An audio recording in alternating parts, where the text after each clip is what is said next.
President Mnangagwa was to extend his term of office from 2028 to 2030. His term is supposed to end in 2028, and under Zimbabwe's constitution, he cannot run again after serving for 10 years. He wants to serve for 12 years and probably die in office if he can. Tatipenda mashikobda tukapana pana opochmono that was subscribe or like on the bell icon. Anudanyira chiti.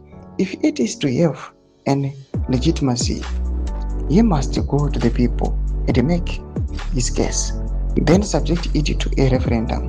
Citizens must be allowed to debate it openly in public meetings and through submissions to Parliament. Those in favor of extending the term of office, removing the direct election of the president by the people and handing that power to Parliament, and pushing through the many other changes contained in Constitutional Amendment Bill number 3 are free to campaign and make their case. But the tragedy is that those opposed are being stopped. The government using the police is blocking dissent. As you can see from the latest notice banning the Constitutional Defense Forum from meeting in Mutare, there is no level playing field.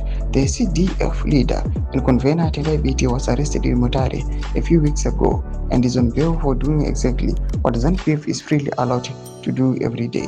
The president must understand this. The moment you silence the opposition side, you destroy the legitimacy of the entire process and make the law discredited. Whatever comes out of it becomes contestable and illegitimate.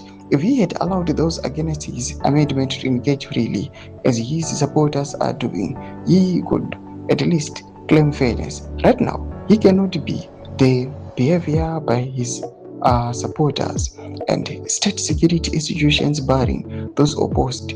They have made the war process contestable and by those not only opposed from outside ZANU-PF but those inside too who disagree with him. Doba developments anobuda pangwa inoi.